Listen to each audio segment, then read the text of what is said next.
evenings at the Classic are a little bit special, with a series of races into the twilight while the live music gets underway next to the track. It's rocking and racing at its best. In recent years, the Saturday evening racing slot has been a platform to celebrate the endurance racing greats, with a nod to Le Mans and Daytona. We brought together a handful of races from this twilight slot over the years for you this evening, together with a mini collection of the music. We're about to show you the Saturday Group C race from 2001 and the Bentley Centenary race from 2019. But first, we're going to start with the 2018 race for the International Trophy, which is for pre-66 Classic GT cars. This saw an amazing performance from young Jake Hill.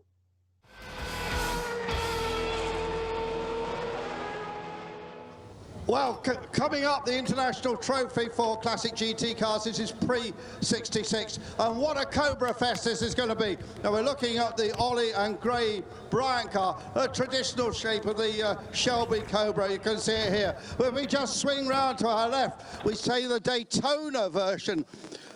Much more aerodynamic. Here is the car of the Gibsons here. And I'm just going to dive in a minute. This is a recreation. This is not an original car. And unbelievably, you can buy the body factory, the old MiG fighter factory in Poland. Let's just dive round now and just get a quick word with Daniel here. Daniel, we just love the Daytona coupe here. What are your thoughts for this race? And you've got a couple of very quick ollies in front of you as well. Yeah, it's going to be interesting. We've had a lot of brake problems with the car over the last few rounds, so hopefully we've sorted it all out now. Seemed to go well towards the end of qualifying, but unfortunately I'd already wrecked the tyres, so if we can improve a little bit on the time, hopefully we can put a bit of pressure on and see where we're at the end. Let's hope so. You're going solo? Yeah, it's Dad's racing the Lola this weekend, so I'm in the Cobra, so it should be fun. Thanks very much. So continuing the dad and son story with the Hearts, which is the car in pole position. Let's just swing round and have a look at that car. Here is Ollie Hart and Ollie on pole position here, but Dad's there as well. He's not going to start. You're starting the car. You're going to give him a good lead, are you? Yeah, I'm just starting for the first time. Try to get a clean start and just try to make a gap, do my laps, and work on the tires as well. Okay, let's move over to Dad David from Holland. You must be very proud of your son, but he's proving to be pretty quick. Yeah, for me it's a little bit too quick. So I tried to get away from the race, but it was not possible. So I let him start, and I will ruin the race. You won't do that. Will you let him do the best part over a half of the race, will you? Yeah, he will do more as me, and directly I have to go into the Lola, so it will be hot today. Oh, it will be hot work, yeah. Because if I remember right, you've done how many, 4 or 5 Le Mans? The modern Le Mans I did 4 times. Yeah. What was your best result there? The first year was 2000 with it was 6th, and the last I did in a Works Corvette, and it was 2nd. Excellent, very good results from David Hart. So we'll see how the Harts from Holland get on. The Flying Dutchman there. But of course they've got Ollie Bryant to contend with. Graham Bryant is seeing him over in his civvies. He's not going to drive that car. So we've got 4 Cobras at the front. And then after TVR's a great, the best one just down here. Let's have a quick word if we can with Andy Wolf, another great Cobra driver who prepares this car. Andy, you're going to be jumping in this car second? Yeah, I'll be second in today, see what Michael's left me. Now, qualified third, can you have a go at these other 2 cars? I think we've got the pace, yeah. Historically, Michael drives very well at the first part of the race. If he hands it over in a good position, we'll have a go at the end. And you drive pretty well at the end? Well, we try. What's your feeling on these? We're looking at the Daytonas. They look fantastic because they're recreations, aren't they? Yeah, the recreations, they're still true to form for the originality of them. They seem to be a little bit quicker in a straight line and just handle a bit better. So we struggle a bit, but we're not a million miles off. Andy Wolf there. We'll see what happens between these 2 different shapes of bodywork on the Cobra. The ones that were built originally are worth an awful lot of money. And one man who owns one of those cars was, for a while, the wealthiest man in the world. That's Rob Walton of the big supermarket chain Walmart. But We're just having a look in here. There's a few instructions for Michael Gans, who will share the car with Andy Wolff. And as I say, behind that is the TVRs, there's Jaguars, and a whole host of other great GT machinery. I think we've got a great race coming up.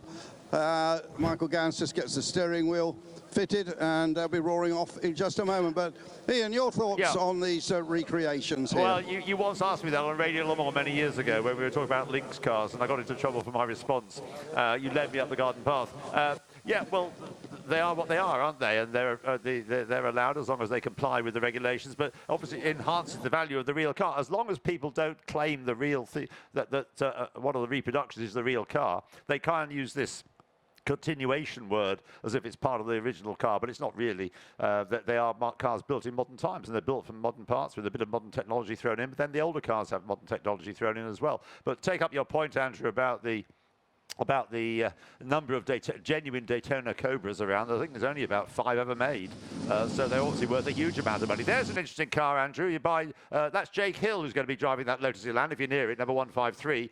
Jake, of course, is a driver who does very well in the British Touring Car Championship these days, one of the youngsters moving into historic racing when he gets the chance. He was certainly going very well indeed in qualifying yesterday, so expect that car to feature quite prominently, starting on the 4th row of the grid. That's why it's so far up the line as we pan down past the other cars as well. So watch out for that one. Jake Hill, number 153. We have 1 or 2 other BTCC drivers. We may get Adam Morgan tomorrow, and we will, of course, have Matt Jackson in this race as well. There's the number 71, Pizzarini of Roger Wills, who was, of course, leading at the Sterling Moss Trophy race earlier on in his Lotus 15 until he dropped back a little bit. There is one of the many E-types in this race, which is for classic GT cars up to 1965, up to and including 1965. Well, the car's making their way out now. I'll just run through on page 22 and 23 who the start drivers are, if you want to underline who they are. Car number 7 actually has Simon Hadfield sharing, as he usually does, with Wolfgang Friedrich. So Wolfgang Friedrich starts. As soon as he can, he'll hand over to Simon Hadfield. 9 is Craig Davis on his own. 11 is a non-starter. Richard Kent is on his own at number 12. 15 is Ollie Bryant, as Andrew just said. Ollie Bryant on his own. Graham Bryant not sharing with him. Greg Odie is on his own, number 18. Graham Dodd starts, and then James Dodd, who we just saw winning the Super Touring race, will take over from his father, Graham, number 21.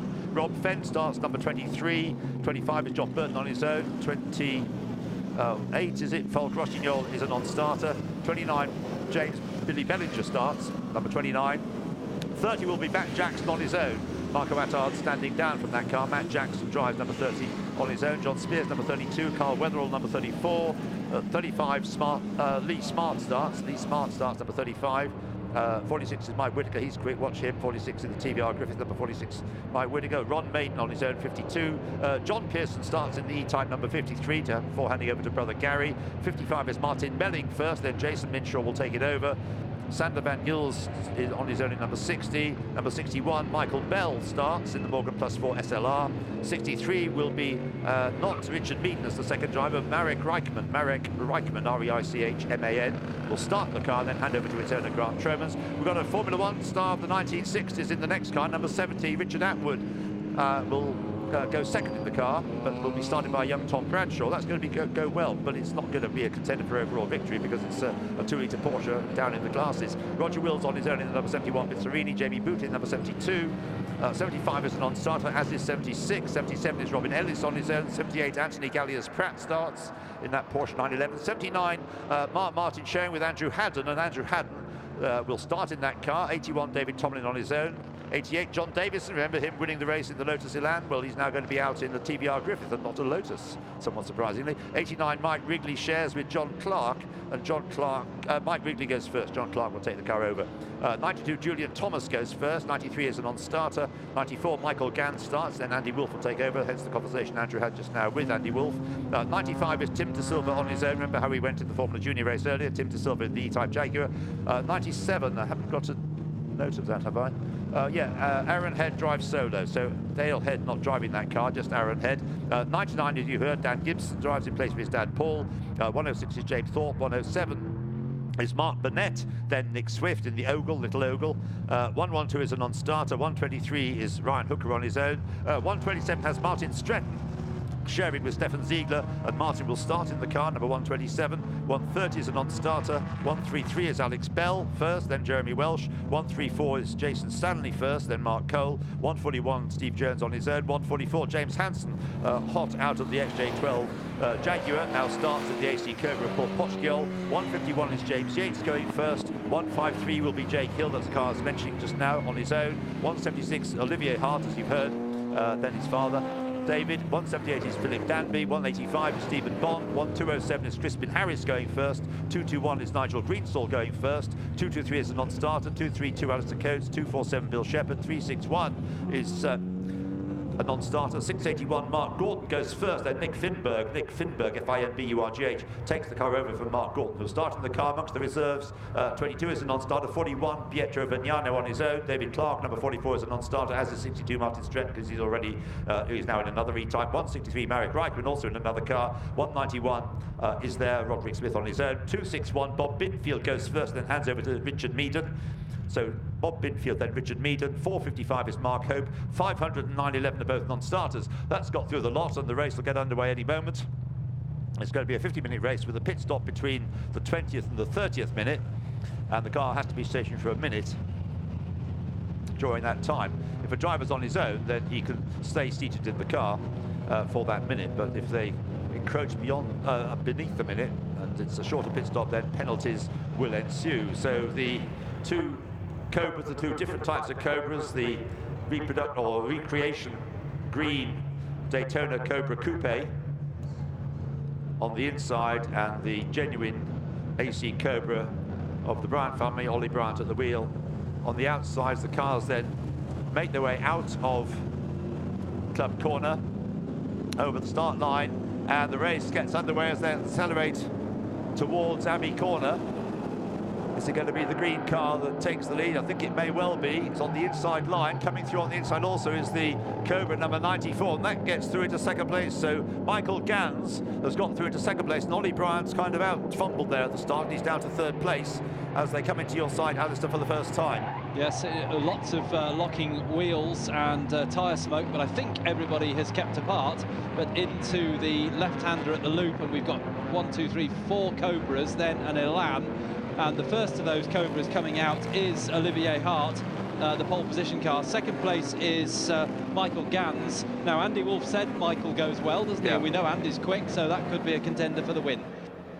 So as they come down to Brooklands for the first time, it's Olivier Hart in the lead. In second place is the Black Cobra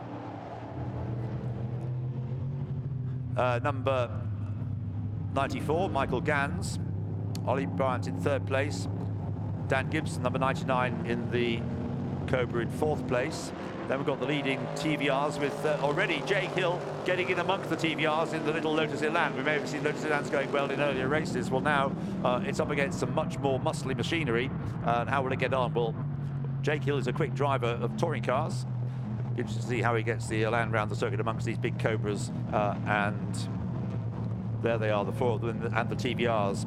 Heading back up towards you, still the same order. It is indeed, yes, with the Hart car leading.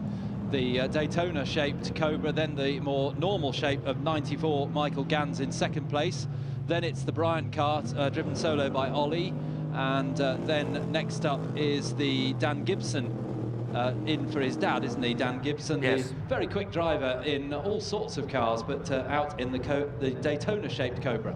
Right, the two Cobras coming down the straight. You expect the streamlined shape, a more streamlined shape, to give the advantage there, and it does indeed for Dan Gibson. He dives through on the inside of Ollie Bryant, takes third place as they head into Stowe Corner. But Ollie fights back as Dan runs wide and takes the place back. Thanks you very much, Ollie. Very experienced, and could see that coming perhaps. Anyway, he's retrieved the briefly lost third place. So it's the two Roadster Cobras sitting in second and third place at the moment, with the bread, if you like, of the sandwich, the two Daytona Coupes. The four cars coming through to complete the opening lap then, with Olivier Hart in the lead, Michael Gans in second place, Ollie Bryant in third place, Dan Gibson in fourth place. The two leaders more or less nose to tail as they turn through Abbey for the second time. Then the TVRs following on In 5th and 6th place is John Spears in number 32, John Davis in number 88. They're locking in combat, and then Jake Hill in the Elan, number 153 in 7th place. 8th is number 21, Graham Dodd, and then 9th, number 92, Julian Thomas in the E-Type, and in 10th place, number 71 in the Mitsubishi, Roger Wills.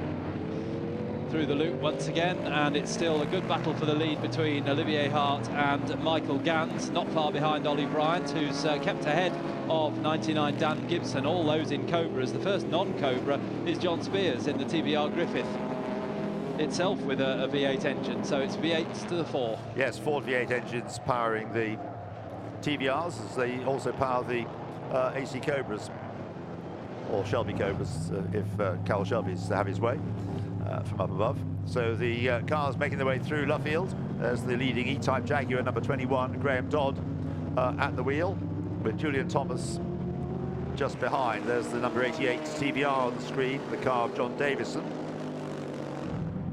And Olivier Hart still under pressure from Michael Gans. Ollie Bryant keeping Dan Gibson at bay for the moment. But we may get a reprise of that previous attempt to take 3rd place from Dan Gibson as they go down Hanger Straight for the 2nd time. But they're back with you at Beckett's. And Ollie Bryant's in trouble. He's slowing. Ollie Bryant is slowing, so car number 15, the red and gold Cobra, in trouble. So that puts Dan Gibson up into 3rd. And the leaders, meantime, go out of Beckett's, and it's still Olivier Hart leading Michael Gans as they leave my sight. And I'm afraid Ollie Bryant is pulling over at the side of Beckett's. Okay, well, the effect of that, of course, is to elevate Dan Gibson into 3rd place anyway. And Ollie Bryant pulling off onto the grass. Is that in your sights, or is it out of your sight, Alistair? It's still in my sight. He's just trying to get himself away from the track. Oh, in fact, he's going back onto the track again. I think he was just keeping out of the way of the main pack. Okay, or maybe it was a problem of cutting out and it's picked up again. But whatever it is, the car's now going to be dropping a long way down the order, even assuming it does get going again. There's the Julian Thomas E-Type at the silver car, just behind the TVR Griffith. And there's another Cobra in trouble. That's number 32. That's John Spears. No, that can't be 32. It must be 82, because John Spears is in a TVR, but it's not 82 either. So whichever it is, we may be able to see the number in a moment. So the leaders back with you, Alistair. Indeed, yes, into the loop they come, and Michael Gans still giving good chase to Olivier Hart, and Dan Gibson starting to lose touch a little bit now. In fact, the Elan in 4th place, which has got past the Griffith, going very well indeed. The 153 car driven solo by Jake Hill. And Olivier Hart trying to stick the elbows out to keep Michael Gans behind him as they go into Brooklands. He does so successfully. So, oh dear, we've got the Austin Healey. That's the 133 car, isn't it? Alex Bell starting in that car. And is that a spin that has put it there? I think it probably is. I think those back tyre marks may have been made by the Healey. But it gets going again. We've got a replay coming up, I think, haven't we? Of how this happened. Anyway, there it is, getting going again. That's the Healey that won its class in the earlier race. And we've got the TVR over at the side of the circuit. So there's a lot going on in the early stages of what is meant to be a sort of semi-endurance race. And we've got cars driving off the circuit here as well for some reason. A Sunbeam Alpine and an MGB here at Abbey. Well, there's a Cobra parked on the exit of Farm, which I wonder whether that's dropped oil, because it is smoking. I think you're right, because we've got the slippery surface flag being held out here at the Abbey Marshal's post. They've spotted something, and those slower cars, which I said, were running wide through Abbey, and they're some of the slower cars, which suggests that there is a problem with the circuit. So I think we need slippery surface flags out. Yes, there's one halfway down the pit straight as well to warn drivers when they get there. So let's hope this isn't going to be a problem. It's also a safety car necessity, this, because that oil is going to catch some quick cars out. They haven't been over it yet. It's the slower cars that have encountered that oil. Well, the race continues, and the green coupe comes through Club to compete the lap, followed by Michael Gans, and now they're heading up. We've got the flag is out, the striped yellow and red flag, to warn drivers about what's. Let's see how they get on. Yes, they both run wide. Michael Gans goes briefly off. There's a big runoff area here. Dan Gibson there in 3rd place. Jake Hill 4th in the Elan. Then everybody being cautious through the corner so far. Just hope that nobody is unsighted from seeing the flag. So I think they've all got the message, which is a big relief, because we could end up with a fair amount of chaos if they were caught out by this oil. So well done to everybody, to the marshals in particular, for getting the flags out. And we're now on the 4th lap as far as the leaders are concerned. Oh, there's an E-type almost getting this. It's the less experienced drivers now that are going over the oil, and they may become more of a problem. With the oil. There's a group of cars. That's the Elan number 77 of Robin Ellis. That's all right. Still yellow flags being waved because the car that caught. Have you got cars at farm in parked to the side of the circuit, Alistair? Just the one. It's the Cobra, but I can't quite see the number, I'm afraid. But right. Yeah, that's the car that dropped the oil because it came to a smoky halt on the big runoff area on the Exeter farm. If it looked like 32, it could be 232. Alistair Coates, which leads to the thought Alistair Coates the circuit with oil. But anyway, 232 it could well be.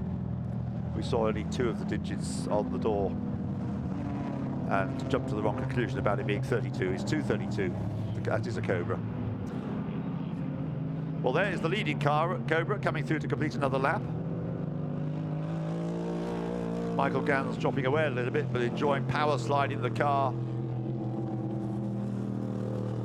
And on to Hanger Straight. Dan Gibbs by no means out of touch. He's there in 3rd place, but this Elan of Jake Hill holding off the big guns, a couple of TVRs, an E-type Jaguar or 2. He's been passed by one of the TVRs, number 32, John Spears' car, but he sticks with him on the outside. Not having any of that, thinks John Spears, floors the throttle, tries to get level again with the Elan as they come out of the corner and go through the veil, but of course Jake has the inside line and sticks to that inside line and holds the place, turns through club. Very much a David and Goliath struggle, this one. And Jake so much quicker through the corner, but on the straight, of course, he just doesn't have the power to stay ahead of the TVR, which should be able to draw past him as they come up past the pits and get towards Abbey, but he hasn't been able to do it in time, John Spears, so it's Jake Hill stays ahead. And then the Graham Dodd E-type looking good, number 21 in 6th place. Back with you, Alistair. Yes, those coming up towards Village now, so the little Elan once again proving that the Lotus car at this period was very, very quick indeed, even with a little engine. And it's chasing after Dan Gibson in the big rumbly Cobra. But it's Jake Hill who comes out through Aintree first, then it's John Spears in the Griffith, and then the E-type 21 of Graham Dodd. Yeah, well, Jake Hill, of course, has got something to do with the driver. A really good driver in a Lotus Elan, and Jake is a very quick driver. He's been on the podium in Porsche Carrera Cup GB races a few years ago. He's a BRDC Rising Star and is showing what he's made of. And good to see him in a really competitive Lotus Elan going so well. Although his main interest, I think he did very well in a test session recently for the BTCC. He's recently swapped teams, so Jake Hill, certainly a quick young driver. Simon Hill, his dad, used to race and is now a TV commentator. So Jake leads the TVRs and the Jaguars into Copse Corner. Meanwhile, you've got the leaders past you, probably. Yes, just coming in through Beckett. Olivier Hart starting to ease away quite comfortably now from Michael Gans, still in 2nd place. All these cars just drifting through Beckett's. It's lovely to see. The cars moving around. Then we've got Jake Hill still ahead, but John Spears a little bit closer now. And we'll see how he gets on down the Hanger Straight in the Elan. On the screen there, you've got Roger Wills in the Mitsubishi with the Chevrolet 5.3-litre V8 engine, followed by another of these continuation or replica Cobras, number 144, with James Hansen at the wheel. Swapped a Jaguar Extra 12C for V12 for V8 car. Still, Jake Hill keeps John Spears and the others behind, running in 4th place. It's reminiscent of David Pittard, who drove an Elan in this race. Was it last year or 2 years ago? And in fact won the first day's race. And was leading it until he handed over to the car's owner. That's right. Another young driver, David Pittard. But this is very good performance by Jake Hill. You've got the leader back. Yeah, I've also got Michael Gans very sideways through farm. Lovely drift he got on there. Leaders now in amongst the slower cars, starting to lap just got past an MGB, another MGB in one of the early Porsches just ahead. Michael Gans comes through the loop, then it's Dan Gibson next up. Then we've got this good little tussle with the Elan leading, the Griffith leading the E-Type. And it's still Jake Hill at the head of that group of three. All the cars, you can see the quick cars, the front-running cars drifting very wide, coming out of Chapel Curve and going over the curb. They could be at risk of a penalty if they do that too often, track limits offences. Over to Andrew in the pits. Yeah, I've got Ollie Bryant here. Obviously, big disappointment. Ollie, what happened? We just saw you pull off. Yeah, I felt the car sort of hesitate, and then I looked down, I had no fuel pressure. So I managed to sort of turn the ignition on and off, and I got a little bit of fuel pressure and finished that lap. And then it packed up straight away as I went through turn one. So unfortunately, I had to coast off, and I managed to drive it back, but it didn't have enough pressure to keep driving at speed. So The car's usually very reliable, isn't it? generally speaking, yeah, we've had a lot of good luck and a lot of bad luck with it, but I can't remember the last time we had a fuel pump issue. So yeah, great shame, because it was going to be tough staying with those Daytonas, but was going to look, looking forward to a great race, and yeah, great disappointment. Bad luck, Ollie. Thanks very much for talking to us. Thank you. Yes, Ollie not having a very good weekend so far, because of course the Lotus 15 never started the Stirling Moss Trophy race. They had problems in qualifying yesterday with it, so he's got the Camaro left to race. So all is not lost for Ollie.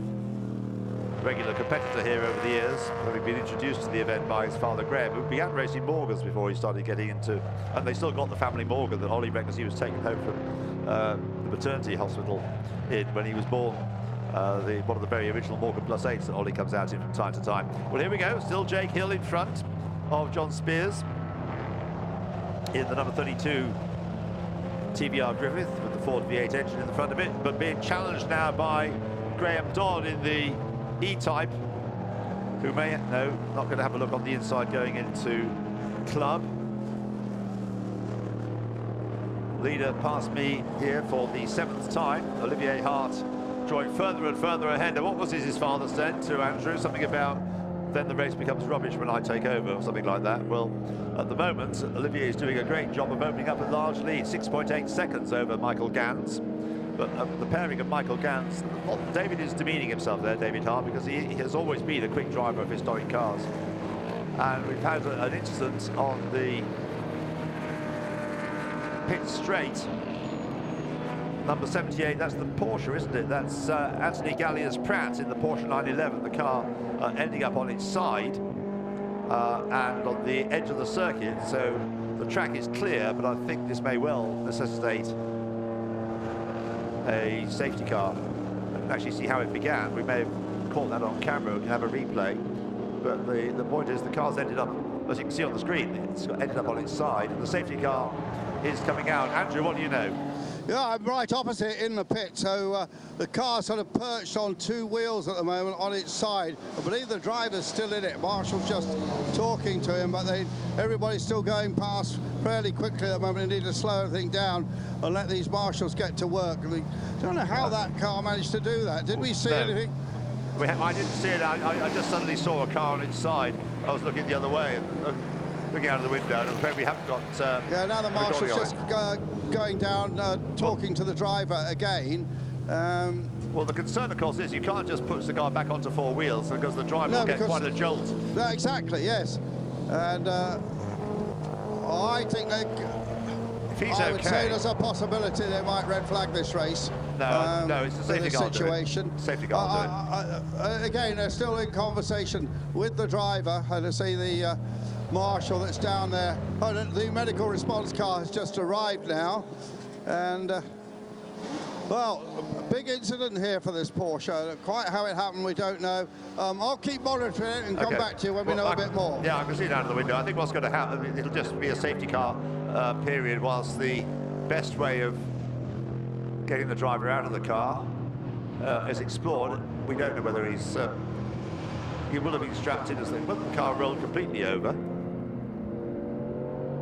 or whether it just spun, dug in and tipped onto its side. Anyway, the leader's gone through, Olivier Hart.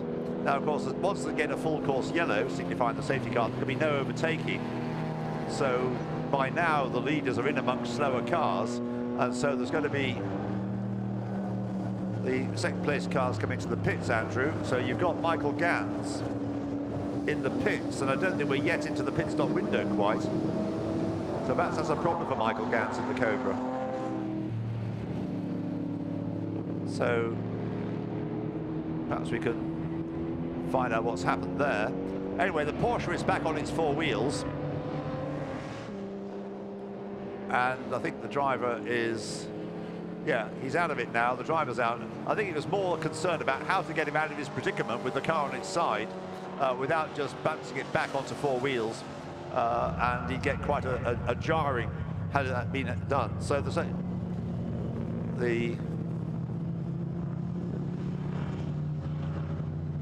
cars, as I say, back on four wheels, and safety car continues to circulate.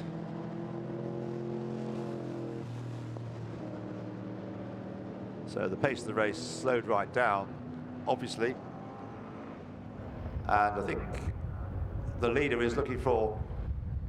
I think the leader is still looking for the safety car to pick him up. So, Andrew, what do you know? Well, I'm just down here with Andy Wolf now, so he obviously didn't get into the car. Andy's got his helmet on. Andy, obviously you got your helmet on. Why did he stop? I don't know. Unfortunately, Michael decided to make his own decision to pit, but he was before the pit window, so we had to send him through. So unfortunately, it may have messed our chances now. Fortunately, it was under a yellow, but yeah, that's a shame. Yeah, if we were in the pit window, he could have pitted, but he came in too early. Yeah, unfortunately, we hadn't showed him the inboard, and he decided to come in on his own accord. Well, that's drivers for you. Yeah, unfortunately. So now, well, you got it from straight from Andy Wolf there. He shouldn't have made that pit stop, but he did.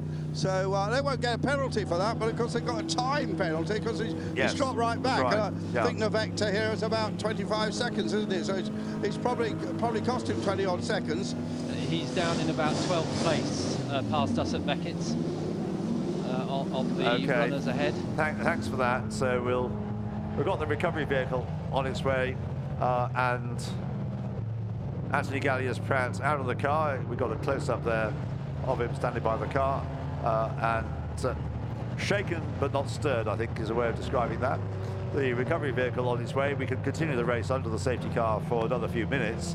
Now, the pit stop window is between the 20th and the 30th minute, and I was just going to say that as the pit window message comes up on the screen, it confirms what I was about to say. So the pit window is now open, and that means there's going to be a mass influx into the pits, because now is the time to make the pit stop, except that most of the cars have passed the pit entrance behind the safety car. But we may have the leader now. That's right. So the leader comes in, the green Cobra, to hand over to Dad. So Olivier Hart coming in to hand over to Father David Hart. And quite a few other cars. So the ones that are staying out, I think, are going to end up a bit of a handicap. One of them I noticed is the Aston Martin, number 7, of Wolfgang Friedrichs. Now, that car is running a long way down the order at the moment, but Simon Hadfield, of course, is scheduled to drive that car, and you can guarantee that any car that Simon Hadfield drives is going to rocket up the order. And Andrew? Out of the car, David, who's running with a full face, an open face helmet, is being strapped in. Obviously, they've got a minute to do this, so they don't need to rush about too much. The DHG team who run this car, but looking good. I'm going to grab hold of Ollie in a minute and see what he thought about all that. He's still just briefing his dad a little bit, and Ollie, I'm going to do it Le Mans style, grab you as soon as you got out of the car. How was that? I mean, it was pretty slippy out there and lots of incident. Yeah, there was some oil at the track at turn 1. But yeah, I kept my position, defend well, and then I just made the gap. And that it was a good battle with Gans, and I couldn't do any more. And now we have the safety car, so let's see what happens if we get a good pit stop here. Probably we have, and then let's see what result we can get. I hope first, of course. If it hadn't been for the safety car, would you have stayed out a bit longer?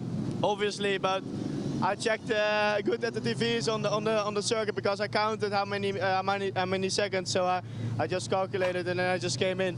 I knew, because after 20 minutes the pit window opened, so I just went in to change with my dad.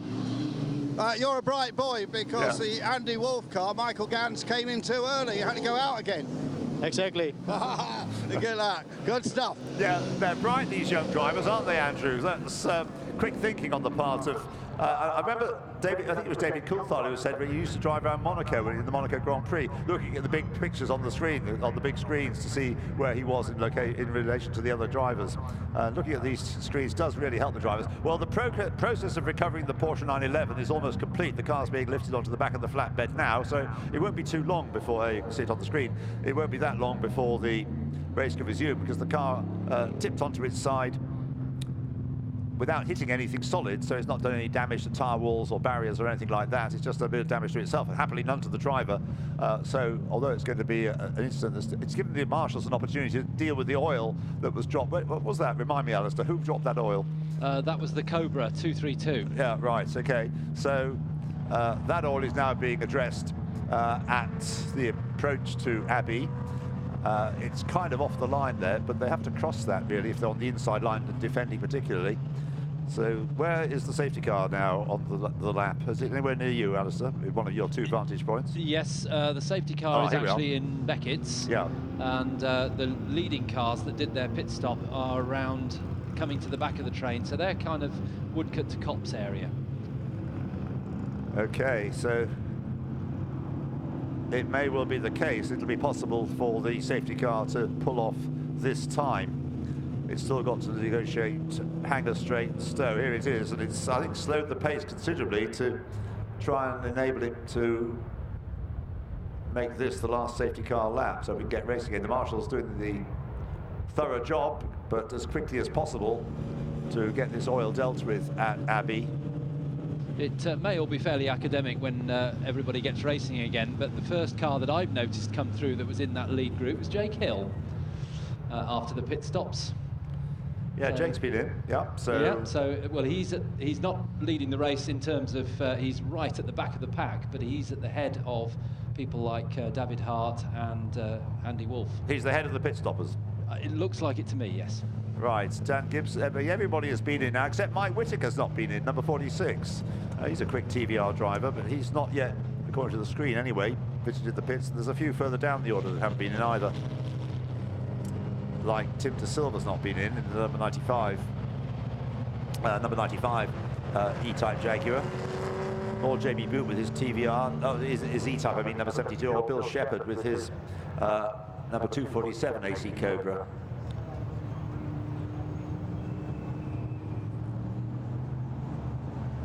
There's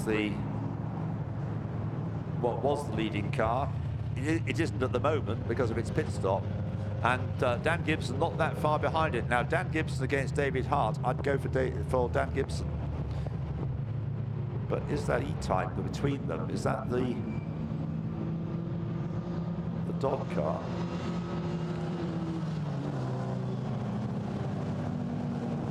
I think this has helped overcome the mistake by, has he been in for the second time? The Andy Wolff, Michael Gans car. Yes, it has made its second stop. I think he's kind of overcome this. We've got another lap of safety car because the marshals hadn't been able to complete their job. So the car's setting off on another safety car lap. Well, there's the car that was leading. What do you know, Andrew? Well, I'm looking at Tom Bradshaw about to get into the 70 car, and Richard Atwood climbing out of it. So that's what, contrary to what we were told. So we were told Tom was going to start, but it's very clearly Richard Atwood getting out of it, as you say. It's Richard Atwood. It's got his open house favourite there, and still with the Harrow School tie painted on his crash helmet, of course. And just when this car goes, I'm going to try and grab hold of Richard. I think you said, Ian, he won a championship last year. It was not bad for a guy in his 70s. Of course, Formula 1 winner, and finished second at Monaco in the BRM. He's one of the greats of British motor racing, Richard Atwood. Absolutely. And let's just dive in with Richard now. Well, Richard's just concentrating and is watching at the moment on when to send the car out. The car goes out now. Richard waves his hands, his gloves, and we just got the camera around. And Richard, how absolutely fantastic to see you still racing and very much involved with it. Well, yeah, it's an opportunity I had, so I took it. But I like doing the Goodwood events, as I've always done. So this is an addition to that. My second race this year, but I don't do enough. But wish I could do a bit more. But I am going to do more with this car, so that's good. But last year you won a championship. Well, yeah. Sort of. Well, you won the classic. In a different car, but still a Porsche. Yeah, that car was in its class. It was a bit heavy, but anyway, we finished all the races we did, and we got a result, so that was good. Yeah. And now you got a kid in the car that's 50 odd years younger than you. Well, yes, but I'm used to those sort of cars. Yeah. They move around a lot, which is great. Yeah. So we have a lot of fun. Yeah. Not quite as fast as a Porsche 917. Oh, well, no. That was a long time ago. I was a young man. I was a bit stupid as well, probably, but... I think anybody sat in a 917 might have been, well, lacking in imagination. Well, you say that, but, you know, if you didn't want the drive, there are loads of drivers who lining up ready to take it. So we knew the dangers, but we just hoped if ever we went off in a 917, we went in backwards. Yes. You're going backwards and you still got your feet. But I drove one in the classic Le Mans about 5 or 6 years ago, and we were doing the same speed as we did in period, 215 miles an hour. Woo! And it's the old car, and I'm thinking, this is not right. So I'm not doing it again now. Never do it again. Yeah. Because you know, 90% of the time you're flat out, and you don't know who you're racing against. Yeah. So I think I like to know who I'm racing with. Very good. Well, it's great to see you out here in the pit lane and looking great. Brilliant. Oh, nice and slim. Look. Yeah, not bad. Yeah. Yeah. Well, there you go. Yeah, we go back a long way. We're both Wolverhampton boys, you see. Well, Andrew, now you've finished on Hobo's biography or autobiography, you better start on Richard's, because there's never been one of Richard Atwood, and he's got an awful lot of tales to tell. He is, as Andrew says, one of the great sports car drivers, particularly, but also successful in Formula One back in the 1960s and 70s. And was the first driver, yes, he won Le Mans in 1970 with Hans Hermann, and was the first driver to win Le Mans for Porsche in the 917 in 1970. And I think he was suffering from glandular fever or something as he did that race. I remember reading somewhere. So, yeah, a great character, Richard, as well. Great to see him still racing. So the race continues. We've still got just under 20 minutes to go. And what is your question, Andrew? Did Jake Hill pit stop? Yes. Oh, I've got to try and find him then. No idea where he is. You can't find him, Andrew, because he's in the car. Do you want to go around the circuit with him? Oh, I see. Right. Oh, he didn't change drivers then, no? Well, he got no driver to change into. Oh, I thought he had. Right, OK. Well, I won't be able to do that. I can do many things, but not that. Well, I want it fantastic to talk to Richard Atwood like that. Yeah, absolutely. Well, I know what you hear me say. You've got to write. You've done David Hobbs's book now. Yeah. Now they can do Richard Atwood. Yeah, I could do. There was a book about MRP, of course. That's right, There's a little yes. book about MRP. Yeah. But yes, I don't know. I had to take a few deep breaths before I do the next book. What I really want to do, to be honest, is a John Watson book. And Absolutely. I'm in a lot of trouble. He doesn't want to do it for various reasons, I understand. But we might break him down one of these days. Yes, I think it would be a good idea. You do need to have it. It would sell well. What is a great character, a well-known personality, and a successful Formula One driver. And he was here today, as you say. Right, so the pace car, I'm afraid, and the safety car's carried on for another lap. Hopefully, this is the last one. Is there anything, nothing I can see out of my window about work being done on the track? No car to be recovered anymore. Alistair, have you got anything going on? No, nothing at all. No. I think it was just the clerk of the course wanting to hear more from Richard Atwood. Because that was a really interesting chat with Richard. Yeah. Such a character. And it would have been nice for Andrew to carry on for another lap, to be honest. Indeed. I mean, I got him to pay a tribute to the Donington Historic Festival, remember, had a chance. Oh, it was the Donington Historic Sports Car Club meeting, sorry, in April, where Richard was there racing, and that was his first race of the year. And he came along very kindly and gave a tribute to Jim Clark, because, of course, Richard was raced against Jim Clark in both Formula 1 and Formula 2 back in the 1960s. And Richard had great memories. Richard made reference to the car he was driving and won the class in the championship. Yes. I think you and I were here at Silverstone on a fairly cold and blustery March day when he first appeared in that Porsche. Yes. And I did the podiums, and I had Charles Barter and Richard Atwood, both over 70 years old, on the podium. I think that was incredible. Yeah, amazing. Richard, as I say, great driver, and Andrew agrees. The fact that he comes from Wolverhampton is entirely coincidental as far as Andrew's concerned. So there we have number 94 on the screen. That's the Cobra of now Andy Wolff, who's got in the car. Now, where's that in the line? I mean, the order that we're presented with on the timing screen at the moment shows that Ron Maiden leads, but he's 1 lap behind, actually. So when he comes through, he's in the number 52 car. Ron Maiden in the Ginetta G4R, and David Tomlin is behind him in the number 81 Lotus Elan, which he's taken over from Andrew Haddon. But effectively, the leader of the race becomes, because he's done the laps, is Jake Hill. I think that Jake Hill is going to emerge as the leader of the race. Now, in that Elan, I doubt whether, depends how much longer we're going to be under the safety car. If we're going to reduce the remaining time to just a few minutes, then Jake may have a chance of winning the race. So that car currently is in 3rd place, but with Ron Maiden and David Tomlin ahead of him. Then we've got John Spears in the TVR in 4th place, David Hart in 5th place, James Dodd in the E-Type number 21 is 6th, 7th is Dan Gibson in the Cobra number 99, 8th is, yes, so they've overcome much of the penalty created by Michael Gans doing in the early pit stops. Andy Wolff in 8th place, 9th is Callum Lockie in the E-Type number 92, 10th is number 71, Roger Wills in the Bizzarini. So the pit window is closed. Everybody has made their pit stop. And although the lights are still flashing on the safety cars, it comes down Hanger Straight. Surely they're going to go off this time, I would have thought, because there's no obvious reason for the car to stay out. We've got a straggler just coming past me here at Abbey, the yellow Lotus Elan number 60 of Sander van Gils. So there's the car that we reckoned will be leading the race, but is the safety car coming in? No note on the screen to say so, but it's difficult to understand why it's staying out.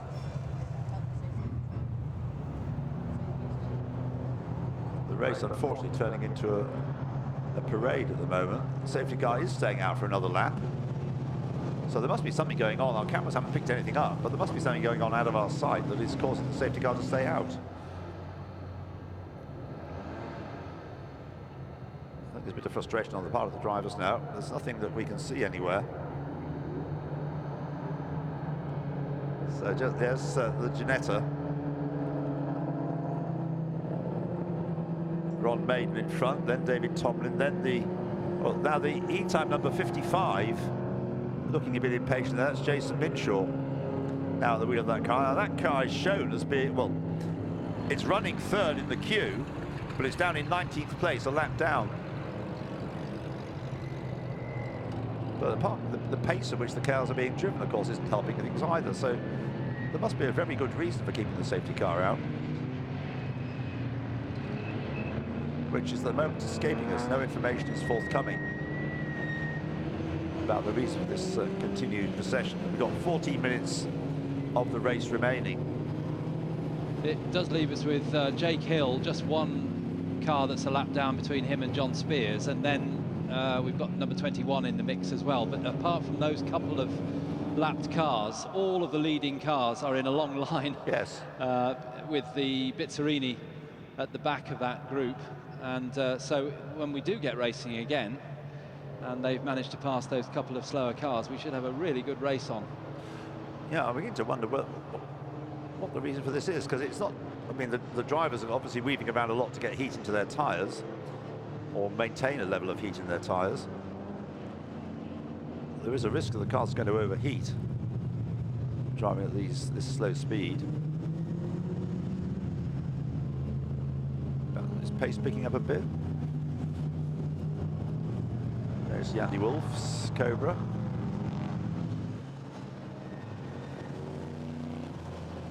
And by the time they get to the end of this lap, at the rate they're going, I mean, let's hear from Graham Dodd through Andrew. Graham, can you work out what this is about now? We don't understand why they've still got the pace car out. I'm a bit confused. I'm looking out here and it's all cleaned up and a bit of a decent cement line. The marshals have done a great job as usual. I'm surprised we're not back racing. Car going all right? Car was going well, yes. Yeah, the safety car is always such a mix in the cocktail, isn't it? You never know quite where it's all going to shake out now. But we were very well placed, I thought. And James is on a bit of a high with his Super Tourer win just shortly. So Yeah, he did fantastic job there, didn't he? Ricard Rydell behind him, what? yeah, I think so. And all their Swedish mechanics there. And his brother-in-law sets the car up at our home in Oxford, and there he wins. I'm really made up by it. It's fantastic. Yeah. So, but this, I'm surprised we're not racing. It's coming in at the end of this clerk lap. of the course has obviously got something in his mind. And we're just hearing now that they are bringing the It's coming the at car the end in, of this so lap. we'll be off racing again. 5 laps to go, I hope, then. Yeah. We'll see what happens, Graham. Thanks very much. Thank you. So the lights out on the safety cars. It comes down. We've got a note up just before this. So hopefully it'll pick up. It's still crawling along. I don't understand. I mean, safety cars can go quicker than this. You thought that the pace would pick up to enable it to, or to enable the cars to be moving rather more quickly than they are at the moment. So it's a very curious safety car situation now. Understandable why. Oh, it's letting pass the cars that are a lap down. No, it's not. It's peeling off into the pit lane. So here we go then. So Ron Maiden, anticipating he might win the race. Remember the E-Type number 55 of Jason Minshaw. That's a lap down. So that's not the leading car. Where's the white Elan? There it is. Jake Hill. I'm sure he's got the message, and he's already passing cars as he comes past the pits and putting as many cars as he possibly can between him. And there's the John Spears TVR. That's the car that's running in second place, number 32. Or effectively running in second place. And you've got a whole clump of cars descending on you. Yes, and the what we think is the real leader, Jake Hill, just behind one of the slower E-types. And where's John Spears? There he is, just one more car for him to pass. But then we've got the David Hart Cobra and also Andy Wolf and Callum Lockie. That's right. And Dan Gibson in there. They're all in together. Then Roger Wills in the Bizzarini as well. What a race we're going to have now. Absolutely. So it's, the cork is out of the bottle, as it were, and it's now all happening. And there is the lead. Well, about to get into the lead. Still actually leading the race is Ron Maiden and Janetta, but it won't be for much longer when he's caught by, well, look at them all, these Cobras and E-Types working their way through the slower traffic, the lapped cars. And 94, Andy Wolf. Lights begin to be more significant now. There's the David Hart car, Callum Lockie, Dan Gibson stayed in the car, and Jake Hill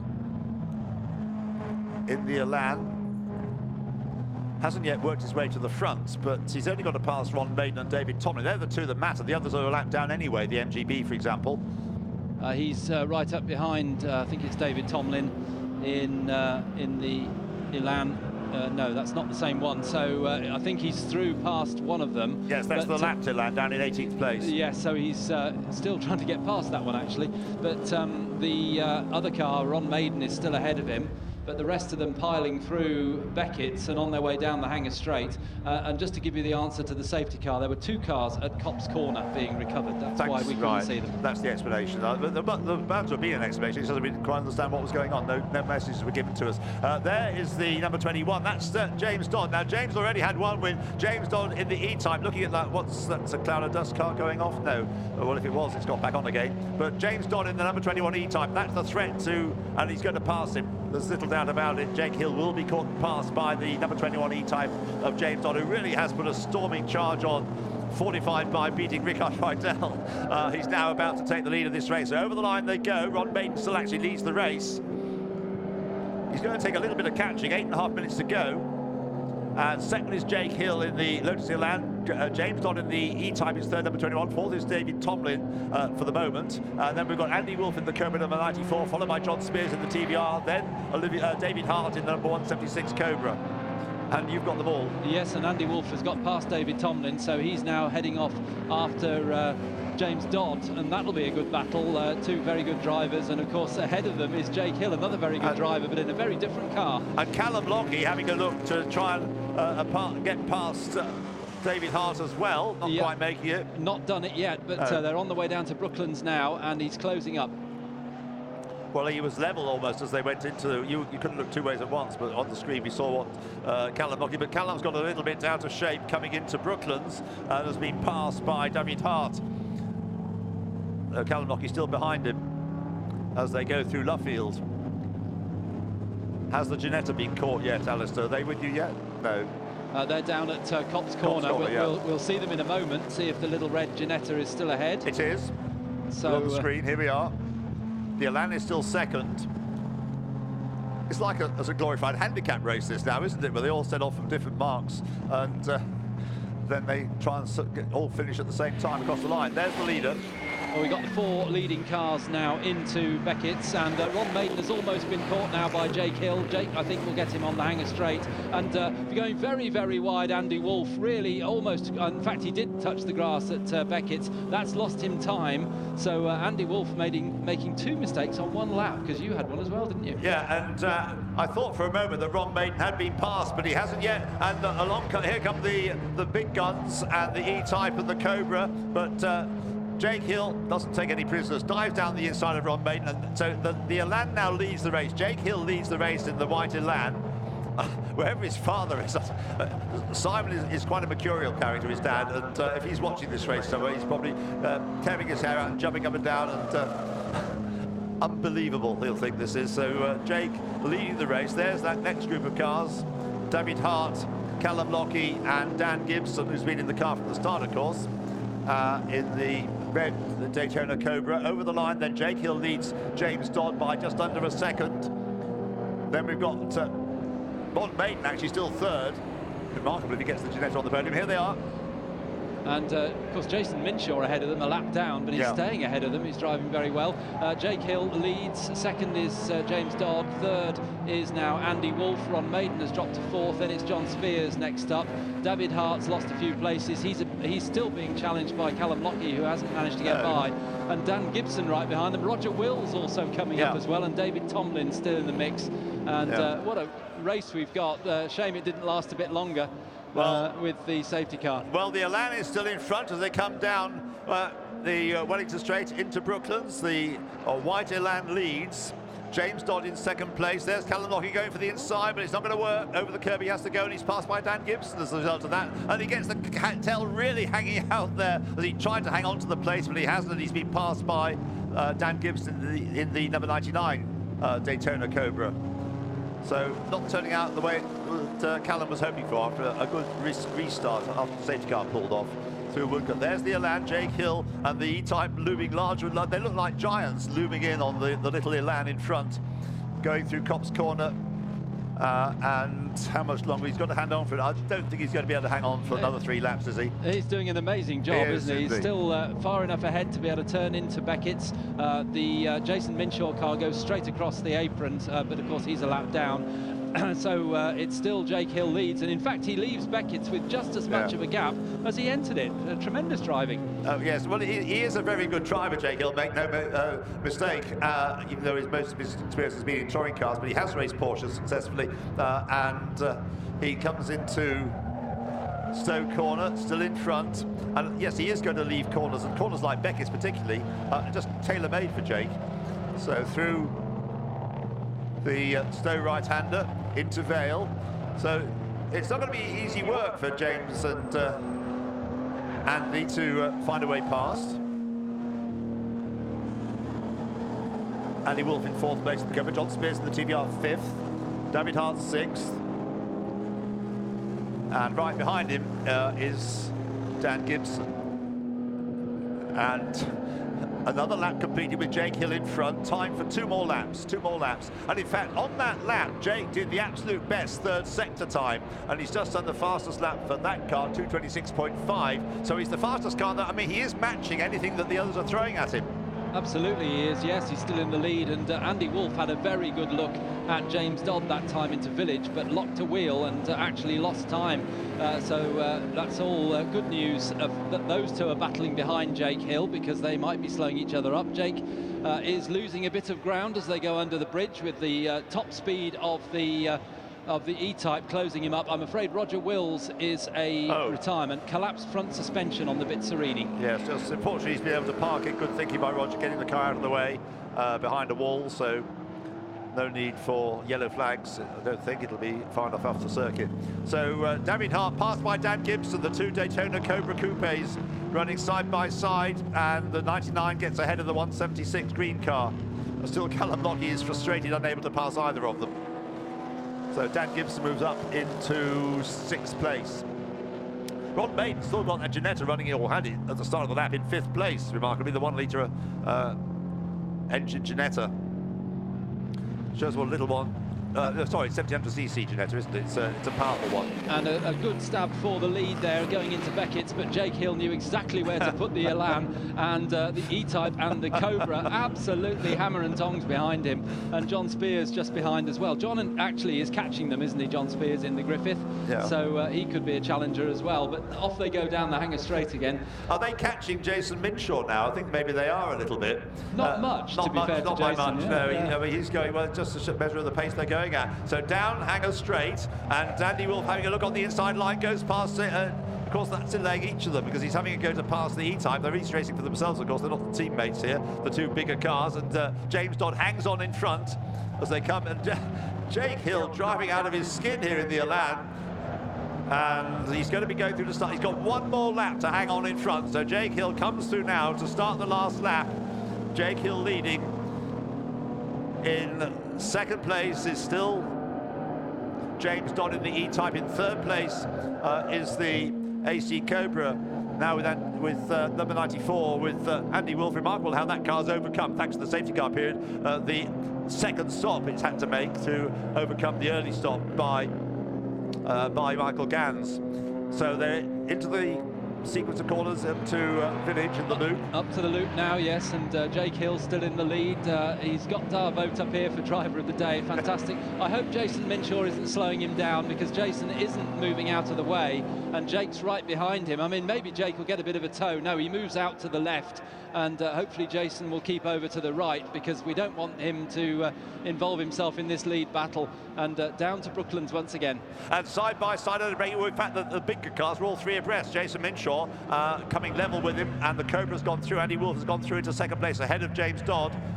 So the Cobra's now 2nd. E-Type is down to 3rd. Now that he's got through, unbelievably, despite having made that extra pit stop, can the Cobra come through and win? It's got the grunt on the straight, but totally fairly, Jake Hill not resorting to any kind of weaving. He's just driving a straight course down the straight. That's the best way, the quickest way down the corner. Into Copse Corner, not many corners left.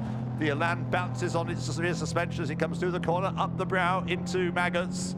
And up towards us at Beckett's, and still Jake Hill leads, but the Cobra's closing up, but there's no way through there. No. Jake is able to brake about 2 car lengths later, and he throws the car into... No, that's not fair. He doesn't throw the car in. He drives the car through in a perfectly good line, and the Cobra is not able to close, and Jake Hill comes out with about 3 times the length he had coming in. What a drive. It is a remarkable performance, this, isn't it? And so on the straight now, this is almost the last chance for the Cobra. Is he going to have the power? I think that he has. Jake Hill goes to the inside line, forcing the Cobra to go outside if they're going to get past going into the corner. But he's got there in front. He's got into Stoke Corner, still in front. So that should be enough. He should have done it now. Jake Hill hasn't put a wheel wrong. He goes through Stoke Corner into Vale. Andy Wolf's going to have a go, but he can't do it there either. So as they turn into the left-handed part of Club, now into the right-handed part, it's still the Elan in front. It scuttles out of the corner and hanging the tail out a little bit. Jake Hill is going to do it. He comes out of Club corner, gets the checker flag. A fantastic performance by Jake. He gets across the line just ahead of the Cobra, and getting 3rd place on that last lap. John Spears just got ahead of James Dodd. So Jake Hill's winning margin, 0.664 of a second from Andy Wolf in the number 94 Cobra, and then in 3rd place, just 0.565 of a second behind Andy Wolf was John Spears in the TVR. James Dodd, who for so long was in 2nd place, dropped down to 4th place at the flag, and he was just 1.4 seconds behind the winner. Just 1.5 seconds separating the top 4. And Jake, well hyped up by that. And the village grandstand, to a man and lady, were standing cheering him. Absolutely tremendous drive. I think it's caught the imagination of everybody, that. Absolutely superb performance. I'm sure if Simon Hill is here, he's gone for a lie down, because he wouldn't have been able to withstand that. That was an incredible performance by Jake Hill, but it didn't have to resort to anything other than driving ability. It wasn't. There was no sort of tactics involved in that, other than just drive the car as rapidly as good, take advantage of its advantages in the corners. As you said, you saw him. Look at the door open. Absolutely delighted by that, Jake Hill. Both hands in the air, and I'm sure the owner, Richard Wheeler, of that car will be beside himself as well. Wonderful performance. Well done, Jake. Well done. We'll have him on the podium shortly, but that, I think you're right, that goes on the shortlist for driver of the weekend. That was an amazing performance. He can't get over it. He's still punching the air and jumping up and down in the cockpit. And yeah, we've got what's called the adrenaline moment of the weekend, and I would have thought that Jake is going to go on the shortlist for that. Any award of the driver of the weekend. We've had some pretty spectacular. I mean, Cameron Jackson in the Formula Junior race coming through from the back of the grid from 54th to finish 7th. And he's got to do it again tomorrow, of course, so that may be a candidate as well, depending on how he gets on. But that drive by Jake Hill to keep all those big cars behind. And they weren't driven by slow drivers either. Andy Wolff, John Spears, James Dodd. Well, we saw what he did against Rickard Rydell. We know how good they are. And whatever you say about well, Jake Hill used the bits of the circuit that suited the Elan to good advantage. His arm's going to fall off in a moment. He's waved it out of the cockpit so much. And you've got him back with you, I think, at the moment, Alistair. I have, yeah. And he's still punching the air. He's bashing the roof of the car, and getting a great cheer from spectators and marshals alike. Tremendous drive, and Jason Minshaw actually is parked under my commentary box. He must have retired right at the end of the race. Yeah, the car seemed to be ailing a little bit. As we said, they were catching, the leaders were catching him, weren't they, towards the end, whereas Jason's pace before the car hit whatever problem it hit was such as to keep him ahead, but he was caught before he pulled off. The contrast was also stark between the black cars, or the very dark cars behind him, and the little white Elan, being hounded by 3 much bigger vehicles. So here we have the result. Jake Hill in the Lotus Elan winning by 0.664 of a second from the Michael Gans, Andy Wolff double stopping AC Cobra. In 3rd place, John Spears with the TVR Griffith. In 4th place, Graham and then James Dodd in the Jaguar E-Type. In 5th place, Dan Gibson with the Shelby Daytona Cobra. In 6th place, Olivier and then David Hart in the AC Cobra Daytona Coupe. In 7th place in the low drag E-Type, Julian Thomas and Callum Lockie. In 8th place, Ron Maiden, helped by the safety car to some extent in the little Ginetta G4R. In 9th place, Gary and John Pearson's E-Type Jaguar. In 10th place, John Davison's TVR Griffith. David Tomlin also helped by the safety car situation in his Lotus Elan, finishing 11th. 12th, Richard Kent's Jaguar E-Type. 13th, Mike Whitaker with the TVR Griffith. 14th, the Stefan Ziegler Martin Stretton E-Type Jaguar. 15th, the Lotus Elan of Sander Van Gils. And 16th, the Grant Troman's Marek Reichman Lotus Elan. That's the top 16 finishers. Most cars finished the race. Obviously, big disappointment for Anthony Gallius-Pratt with his Porsche 911, which ended up on its side. Here's the start of the race now. Highlights, well, there were quite a lot. There was an awful lot going on in the race. Here's the start, the first time they went through the loop. Then we had the early battle between Olivier Hart, that's and a Lotus Elite going backwards, number 681 it was, Mark Gordon in the car at that stage. Slightly tail slappy, tank slappy Austin Healey, number 133. But I think that, to be fair, was done on oil. And that was also a bit of an oily moment, the circuit becoming rather slippery. Safety car deployed because of the accident involving the Anthony Gallius-Pratt Porsche 911. Into the pits for the first time came the 94 AC Cobra. That's the X-Richard Edward Porsche rejoining. Then we got the restart after the safety car. And that's the attempt by Callum Lockie to gain the place at the expense of Dan Gibson. In the end, Callum ending up in 7th place, Dan Gibson 5th, and David Hart in 4th place. This was the moment. Look at that Elan with the Cobra, the TBR, and the E-Type right up behind him as it scuttles across the line. And the next 3 cars, either side by side or nose to tail. But we are ready for the podium now. Okay. So over to Alan. The presentation, everybody, for race 9 of the weekend, the International Trophy for Classic GT Cars Pre-66. What a race it was. The first time today that we have had a spontaneous round of applause as the checkered flag went out. Absolutely fantastic race. We have 2 classes to present down here. They are for the over 2 litres and the under 2 litres. The over 2 litres, first of all, drivers onto the podium in reverse order. In 3rd place, Graham Dodd and James Dodd onto the podium. Well done. Congratulations to them both. James, of course, who won the Super Touring race up against some amazing stars earlier on, and he's on the podium again today. 3rd place. In 2nd place, number 32, John Spears. Well done, John. Congratulations. Makes his way smiling away on the 2nd step of the podium. And then on the top step of the over 2 litre class, number 94, Michael Gans and Andy Wolf. Well done, guys. Congratulations, making their way onto the top step of the podium.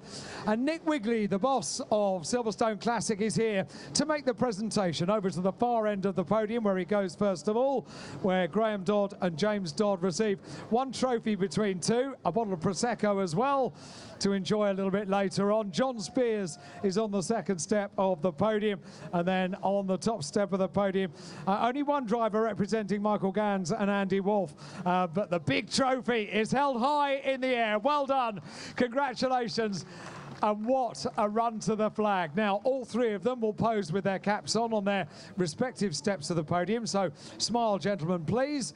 And then we'll have them, once we've done this picture, there we go, smiles and trophies. And then we'll have them all together, please, on the top step of the podium. Bunch up, get close and personal on the top step of the podium with the trophies.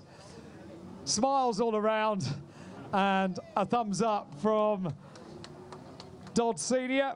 Graham Dodd puts his thumbs up for the camera. Well done, everybody. Congratulations. Let me just talk about that run to the flag. Goodness me.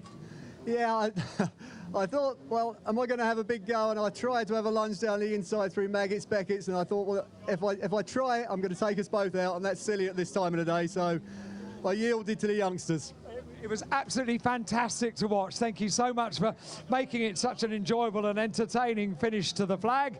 We've now got a 2nd podium, which is for the under 2 litre cars. And of course, it incorporates our overall winner as well.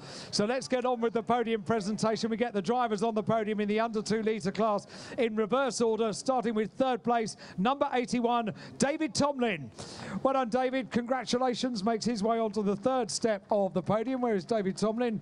He was here a moment ago. We press on with 2nd place, Ron Maiden. Congratulations, Ron. The boss of Masters makes his way onto the 2nd step of the podium. And then to the winner of the under 2 litres and the overall winner as well, Jake Hill. Big cheer from the crowd.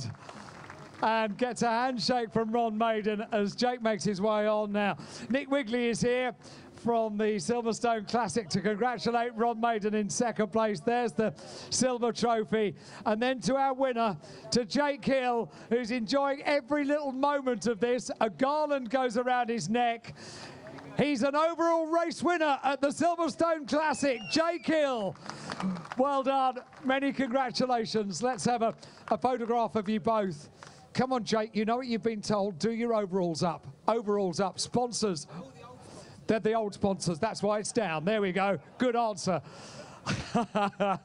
So, smiling for the cameras, and we'll have a chat to Jake. You've both done the pictures. Well done. Come down. Jake, many congratulations. Just take me through your thought process on the last couple of corners of the last lap. Yeah, it was tricky, wasn't it? I couldn't quite believe it. You know, in the pit stop, the throttle pedal fell off. So it was really tricky to like heel and toe at the end. So I lost a bit of time. But yeah, I was catching. Obviously got past you know, all the slower cars and just made it through. But then I think it was the E-Type leading. and he started losing water or something, oil at the end, and he sprayed the screen. I couldn't see where I was going, but I managed to get out and just defend from the Cobras and the E-types, and I can't believe I got my first win. Absolutely fantastic, and clearly you took to the car. When did you first drive the car? In qualifying yesterday. That was the first time I stepped in it. I did drive it before it was an R26 last year, but that was the first time on cross plies. But I just can't say a big enough thank you to Richard Wheeler and all the JDR crew, Brisky Racing, for everything. This is amazing. You might get a few more opportunities like this, you know? Well, if that doesn't start my historic career, I don't know what will. It's nice to be back on the top step of the podium. When was the last time? Oh, God. I can't remember. A long time. Too long. Anyway, it's now. That's all that matters. Now is what matters. The winner, everybody. Jake Hill takes the win. And a very well-received win it is as well. Jake Hill, the BTCC driver, and now a winner in the International Trophy for Classic GT Cars Pre-66 here at the Silverstone Classic in 2018.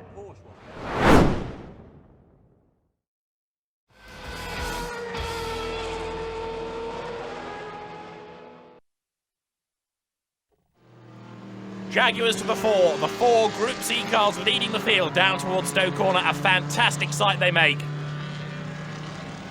And at the head of the field is the Le Mans Bentley, driven here by Guy Smith.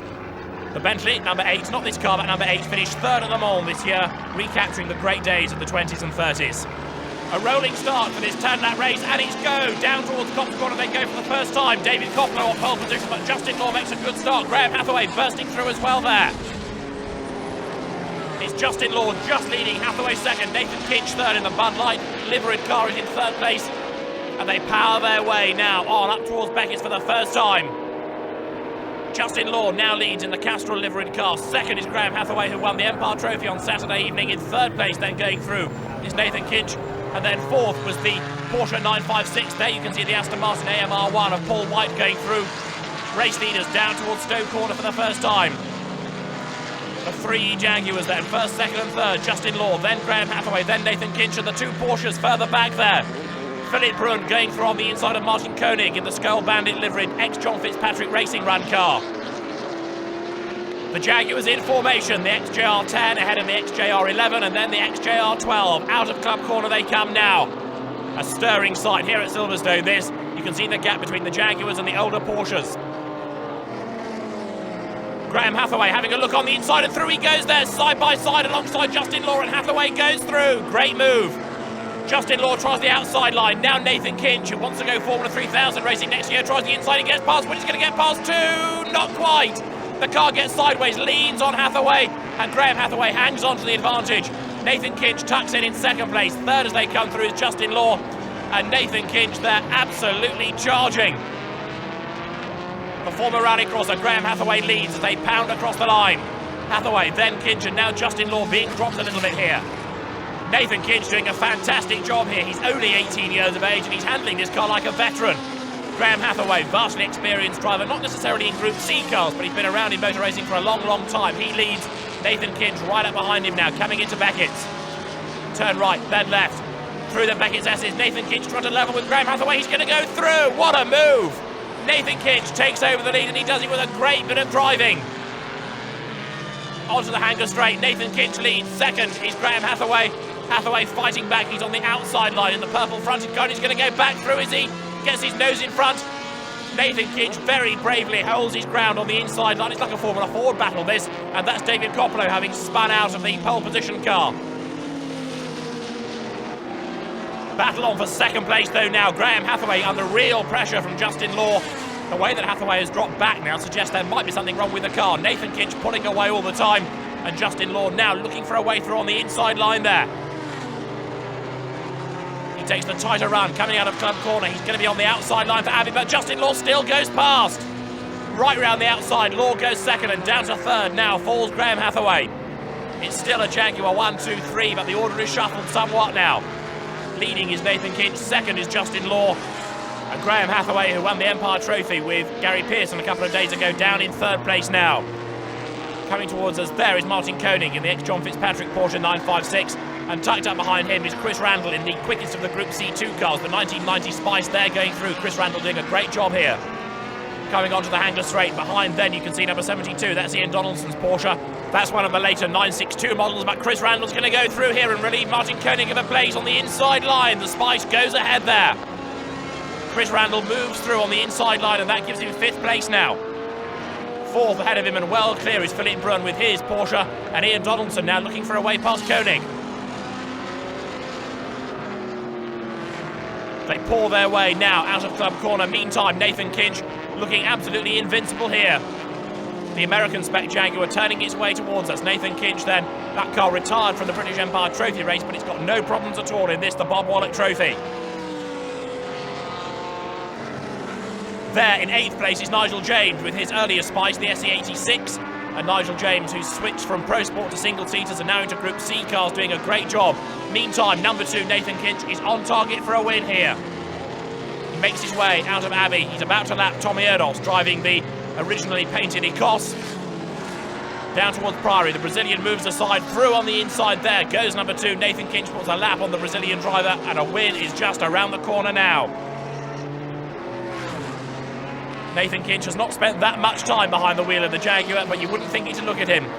The 18-year-old turning his way through Luffield for the last time, heads now towards Woodcote Corner. He's on target now to win the Bob Wallach Trophy, powering his way up towards the line. Nathan Kinch wins here at Silverstone. A great drive by the teenager. Jaguars 1st, 2nd and 3rd, with Philippe Brun 4th for Porsche, Chris Randall 5th in the Spice, and Martin Koenig's Porsche 6th, but a great performance by Kinch. Well, this is the first event we've done in it, and I did some testing before we came, but... Much testing? No, about an hour.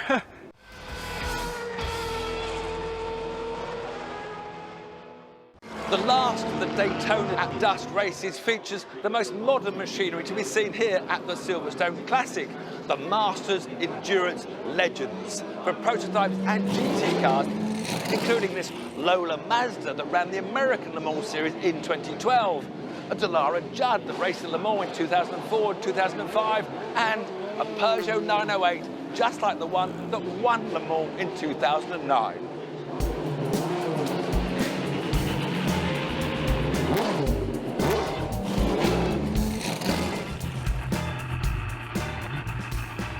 Racing into the dusk on Saturday evening, the cars are the Masters Endurance Legends. Now, these are the newest cars at the Silverstone Classic, eligible for racing in the classics like Daytona 24 Hours, Le Mans 24 Hours, prototypes and GT cars are on board with Martin Short at the start. Away we go. This is a car that Short himself raced at Le Mans a couple of times. Short with the blue and green holds off the Peugeot 908 diesel. Around the outside goes the Lola Aston Martin. And we're a little further back in the LMP2 Courage from Mike Furness. He started in 8th place. The race leader, white and blue, the Lola Mazda, ex-Dyson Racing from the IMSA Championship. That's Steve Tandy ahead of Michael Lyons in the LMP2 Orica. Behind the Audi are the GT leaders, Nick Leventis in the black Aston. He's the leader from Steve Zacchia's Ferrari 550 Maranello. On board with Tom Kimber-Smith in his Aston Martin Vantage. Sequential gear shift, look at the Ferrari. Trying to go down the inside into the complex. Same here for 2nd place. Michael Lyons trying to get inside Steve Tandy. Martin Short, who retired from professional racing a little over a year ago, back in his old car for fun. Lola Aston up to 4th position. And that is Christoph Dansenborg. On board with Short, got a great run down the old pit straight.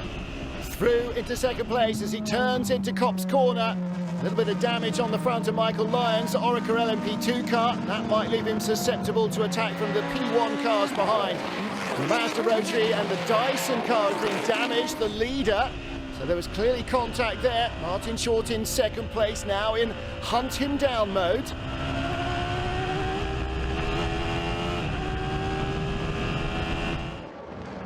Take a look again at the lead battle. Michael Lyons, 34 on the inside of Steve Tandy, and there's contact. Little bit of bodywork damage. Luckily, didn't cut the Lola Mazda's tyre.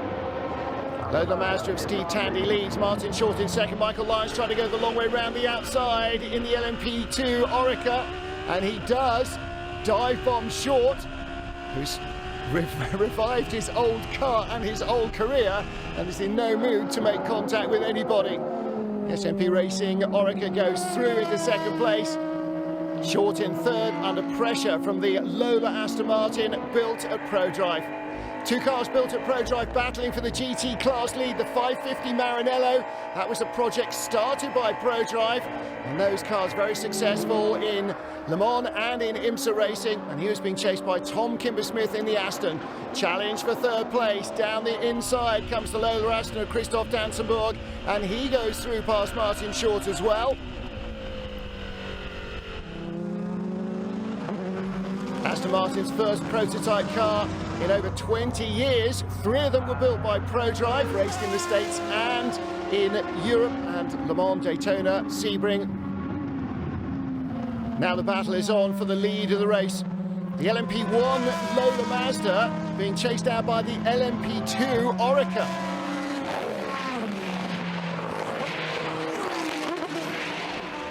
On board with Mike Furness, right in front of him, the man who started a row behind him on the grid, that's American Travis Engham, in an Audi R8 LMP1, still Anno Magnitius' favourite Audi of them all, with which he won one of his 3 Le Mans victories.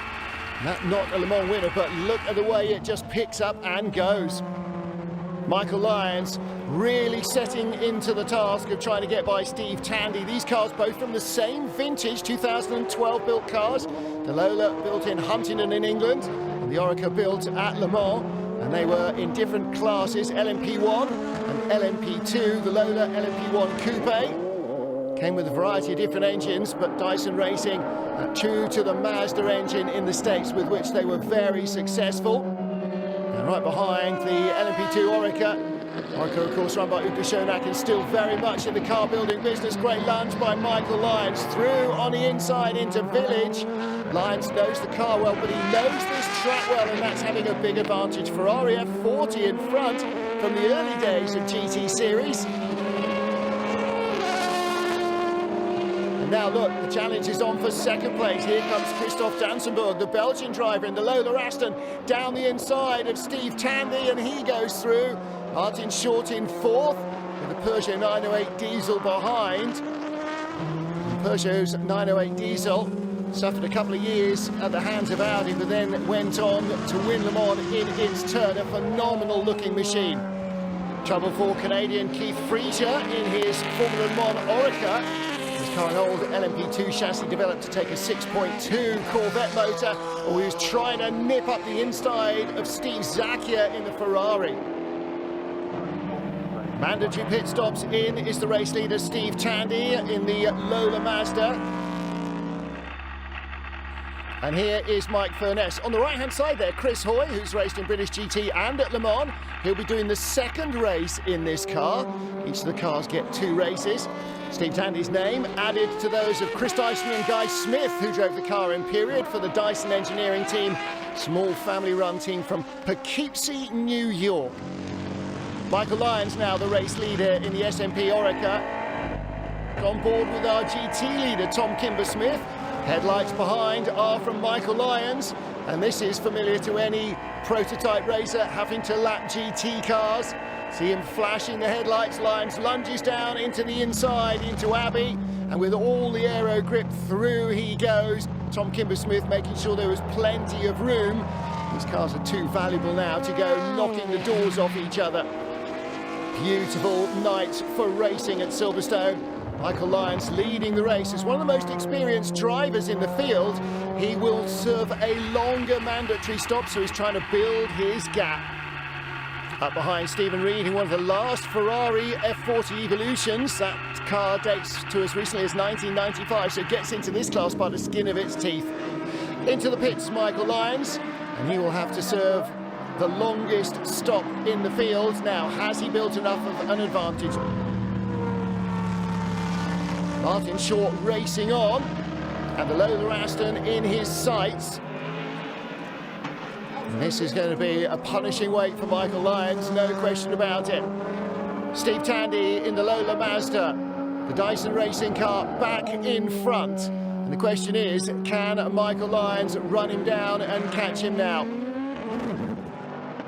Lyons away, but he'll have to worry about Christoph Dansenburg and this man, Martin Short, as well. Look at that, what a great sight. Beautiful sunset and the Silverstone Grand Prix circuit on which to play, but traffic in front. There's the Lola Aston. So this the battle for second, very close as they go by Mike Furness in the LMP2 car. He's gone a lap down right in front though. That's James Cottingham's 550 Maranello, and he is now the GT class leader, the Ferrari dealer in what else, a Ferrari. And through go the Lola Aston and the Dallara. Martin Short with the Dallara Judd. And the V12 Aston Martin in the back of the Lola chassis in front of him. Through goes the Peugeot. So that is now on the attack in fourth position. Michael Lyons down to fifth place, leaving the pit in his LMP2 Oreca. Well, he stayed out as long as he could, Michael Lyons, to try and build enough of an advantage. There wasn't enough gap, and there's not enough time left for him to catch the front runners back up.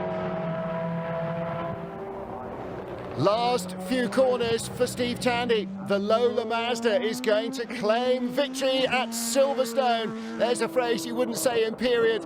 Victory for Steve Tandy. Second for Christoph Dansenborg in the Lola Aston Martin. And Martin Short, chasing him all the way to the line, will take the final spot on the podium, returning to motor racing.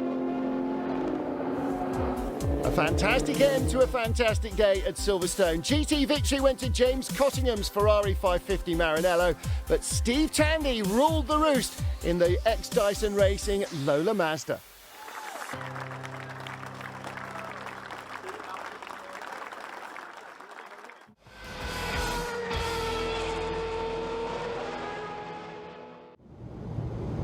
Before the First World War, Walter Owen Bentley was a car dealer in North London, but he had a dream to build his very own car. So in 1919, he took the plunge, registered the name Bentley Motors Limited, and exhibited his very first car at the London Motor Show. Those early machines quickly proved to be remarkably durable and gained a reputation as an excellent racing car. They went on to win 4 consecutive Le Mans 24-hour races between 1927 and 1930. The drivers were nicknamed the Bentley Boys, and a legend was born. 2019 is going to be a huge year for Bentley. 100 years of combining luxury and performance in a way that we feel is unique. 5 historic wins back in the 1920s and 1930 with the original Bentley Boys, and then again in 2003 with the Speed 8 with Tom Christensen, Guy Smith and Dindo Capello. And that obviously is something we echo now with an active motorsport programme in GT3 as well.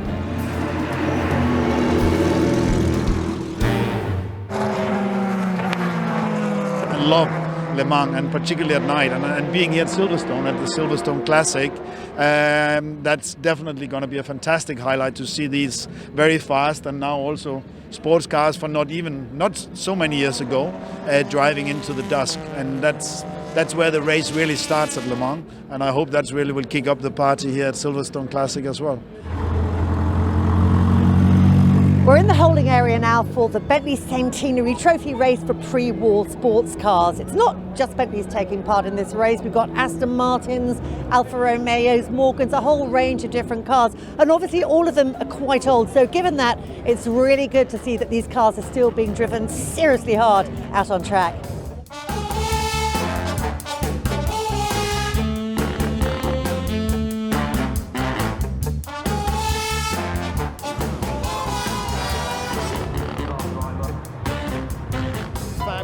Looking grid for the Bentley Centenary Trophy. 48 cars taking this rolling start. Over 75 years old. Rudy Friedrichs on pole position, ahead of Freddie Wembley, Patrick Hendricks in the Fraser Nash Super Sports. Fraser Nash, a very well campaigned car, getting away evenly. Coleman, Rudy Hendricks in the Alvis Firefly, getting jumped. It's the Fraser Nash that takes the lead on board 75. Great start. And he went by the 2 Aston Martin Ulsters that had bunched each other up away from the rolling start. Fantastic effort from Matt Walton in the Bentley 3.8.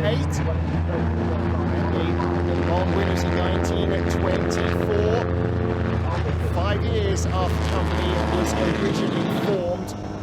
We're on board now with Martin Overington. He's on a 4.5 litre Blur Bentley dating from 1929 in front. That is a 3 litre Bentley with a 4.5 engine. There is the Fraser Nash Super Sports.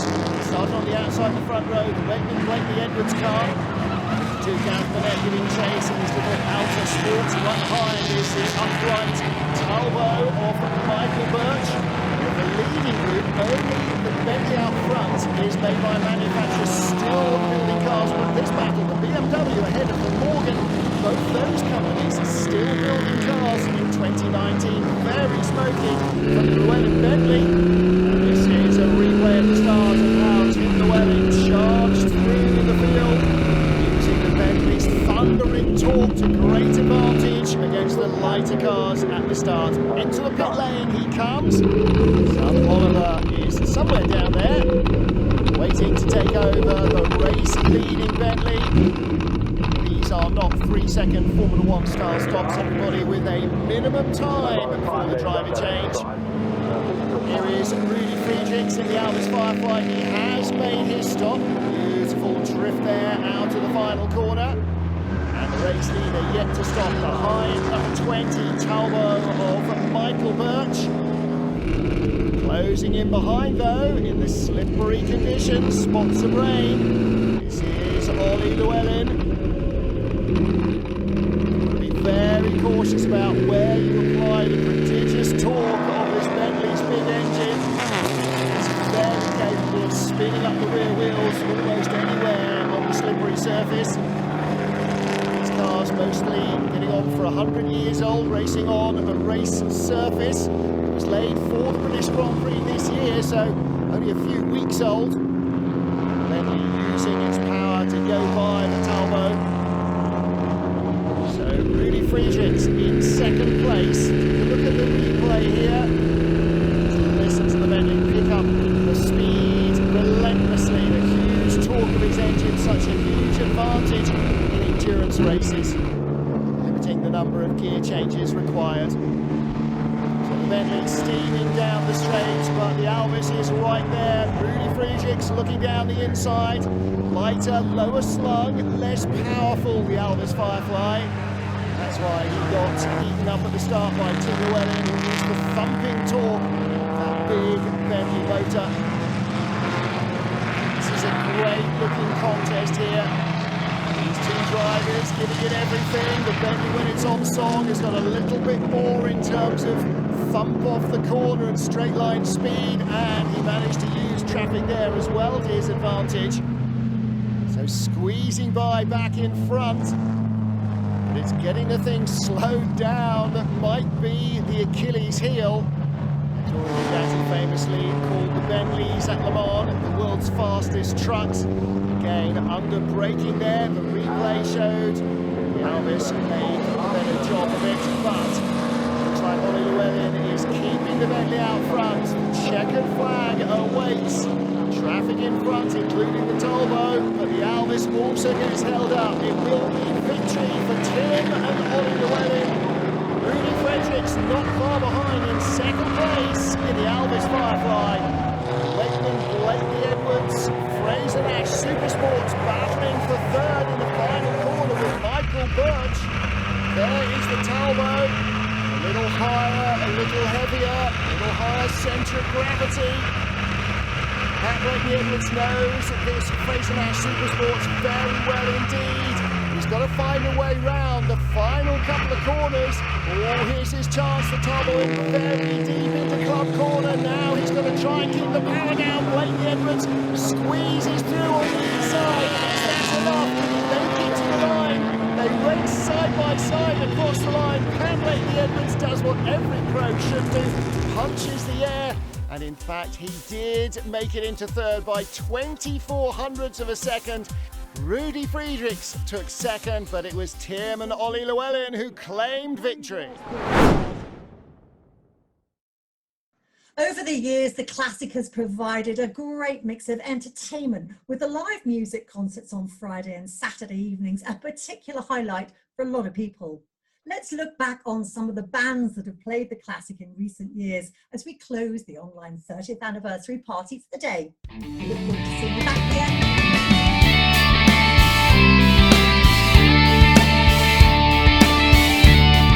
Of course, this event isn't just about racing, it's also about rocking.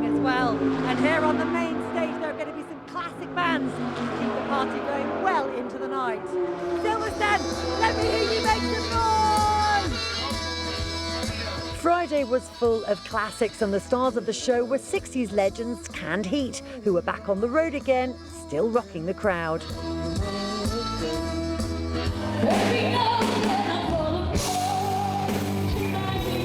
Then Saturday was totally eclipsed by the mighty voice of Bonnie Tyler, who kept everyone singing along.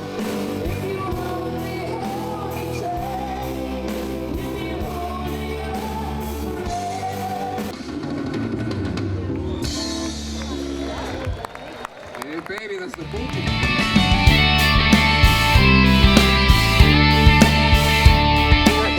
If you're not listening to cars, you can always listen to guitars. So all you headbangers out there, get ready to rock. Oi, mate, does this amp go up to 11?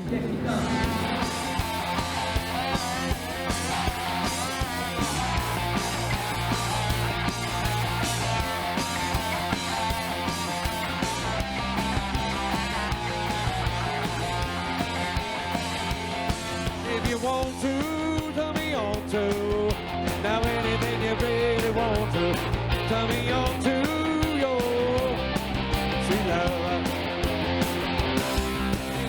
Saturday night's headline act was the mighty Status Quo, who really got the party rocking.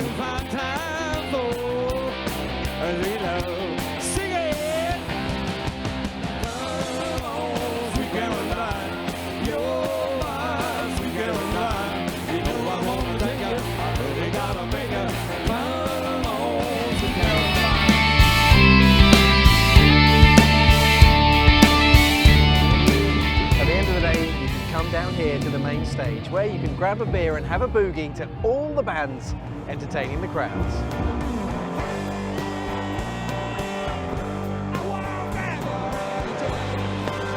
Saturday night, as the Group C cars raced into the sunset at Silverstone, on stage it was Reef who were rocking the crowd.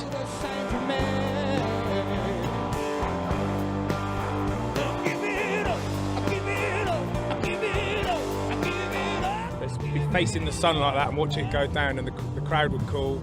We've been looked after so well here as well since we got here. We've been looked after brilliantly, so hats off Silverstone. Yeah, it's a cool event.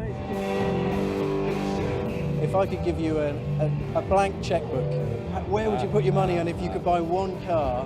What would you buy? I would like, I'm not a big car guy, so I'm not going to pretend to be, but what I would like is a gentleman's club on wheels.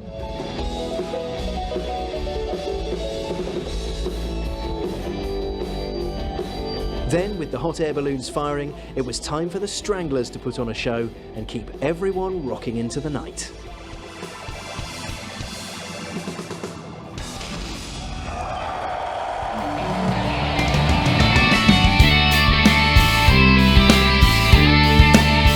After racing, there's always the rocking. And one of the highlights of the Silverstone Classic is the live music. There was a Summer of Love vibe on Friday night, headlined by the Bootleg Beatles.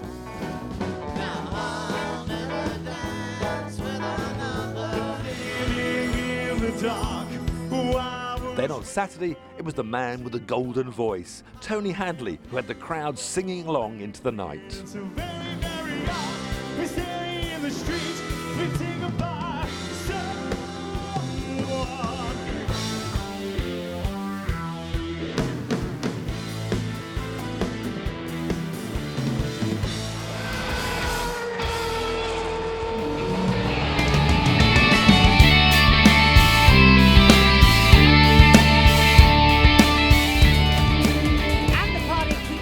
Into the night down here at the main stage, where you can have a cheeky beer and a boogie.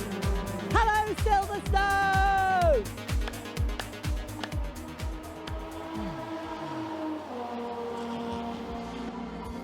The concerts at the Silverstone Classic are always popular.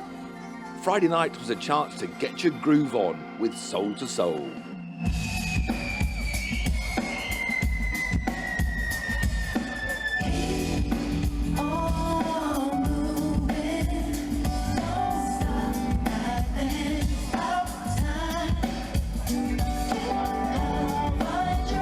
Then on Saturday, it was reggae night. and a real labour of love as UB40 with Ali, Astro and Mickey entertained the crowd. She loves me now. That just means I can't complain. Ooh, ooh, ooh. She loves me now. Silverstone, thank you. Good night.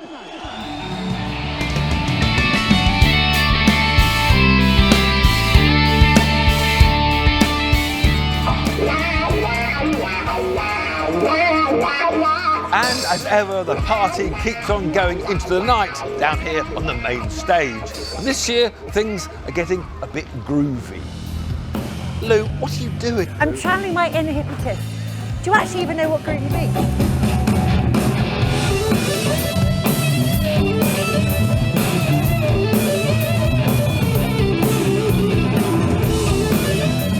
Arguably the greatest music festival of all time happened at Woodstock in the USA back in 1969. And 50 years on, that vibe of peace and love is all around Silverstone. There are tribute acts from some of the bands that performed at the festival, as well as one musician who was actually there. It's one of those events that the legend's really grown. If you were there, you were getting sopping wet, but the story's grown over the last 50 years. Yeah, well, it's true. The film's pretty indicative of it. It was like Apocalypse Now or something like that, with steam rising from the audience. Everybody was soaking wet. The stage was flooded. There were cables across the floor. And Alvin said, you know, if one of us dies, it's going to sell a lot of records. What have the fans got in store for them tonight then? Well, it's a bit of what hits from my past and different bands I've been in, like the Faces and the Small Faces. We do some Bad Company songs, and then we do some Who songs.